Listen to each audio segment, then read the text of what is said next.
Hello friends, अभी तक आप सब देख रहे हो कि जाने अनजाने हम मिले में चल रहा एक जोरदार ट्विस्ट, और जहाँ पे पता चल चुकी है राघव को अपनी बुआ की पूरी सच्चाई।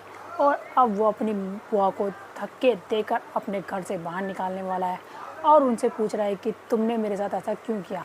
अगर तुमको मुझसे मेरी जायदाद चाहिए थी तो तुम मुझसे एक बार बोलती बुआ, मैं आपको खुशी खुशी अपनी सारी ज़्यादा दे देता, पर आपको मेरी माँ की जान नहीं लेनी चाहिए थी, क्योंकि मेरे पास सिर्फ मेरे माँ के अलावा और कौन था, कोई भी नहीं।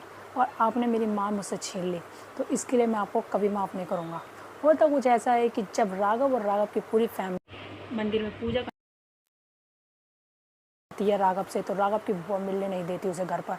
तभी उसे जब प्रीत को पता चलता है कि राघव और राघव की फैमिली पूजा करने जा रहे हैं मंदिर में गणेश जी की, तभी वहीं पर रीत और ध्रुव पहुंच जाते हैं एक प्लान बनाकर।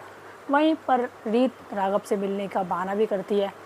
ध्रुव जाता है राघव के पास और उसके ऊपर कुछ गिरा देता है ताकि वो अपने कपड़े साफ़ करने जाए। वहीं पर रीत पहले से ही छुपी होती है, और जैसे ही राघव वहाँ पर आता है तो रीत राघव से बात करने की कोशिश करती है, पर राघव साफ मना कर देता है रीत से बात करने के लिए। और वहीं पर जाकर सबसे बोलने लग जाता है कि चलो बुआ, हम घर चलते हैं। तभी वो घर निकलने के लिए तैयारी कर ही रहे होते हैं। जैसे ही वो घर के लिए मुड़ते हैं तभी रीत चला देती है वो ऑडियो जो उसे नीता की मिली थी। वहीं पर जब वो ऑडियो राघव सुनता है और उसकी कई कैसे उन्होंने सुनाया बताया कि राघव की वो इंसान जो रीत के पापा की कातिल है, और उनको छत से भी गिरा के जान से मारने की कोशिश उसी ने की है, उसकी बुआ ने। तो जब ये सब चीज़ सुनता है तो राघव के पैरों तले ज़मीन खिसक जाती है, और वो अपनी बुआ पे बिल्कुल भरोसा नहीं कर पाता कि वो ऐसे कैसे कर सकती है उसके साथ। तभी वो बहुत ज़्यादा गुस्सा करता है और उन्हें उल्टा सीधा समय बोलने लगता है। वहीं पर राघव की बुआ फिर से वहीं पे राघव फिर से अपनी पक्ष में सफाई देने की कोशिश करती हैं और बोलती हैं कि ये रीत जो भी बोल रही है और जो भी रिकॉर्डिंग दिखा रही है वो है, क्योंकि वो चाहती है कि हम दोनों शुरू से हमेशा के लिए जाएं, क्योंकि वो मुझसे में मेरे खिलाफ जहर भर रही है। और जब राघव उनके मुँह से सुनता है तो उसे पूरा विश्वास हो जाता है कि जो भी बात रीत बोल रही थी वो बिल्कुल सच बोल रही थी बुआ के खिलाफ। वहीं पर जब ये सब चीज़ सुनने के बाद राघव का दिल टूट जाता है कि उसने अपनी बुआ को क्या समझा और वो क्या निकली।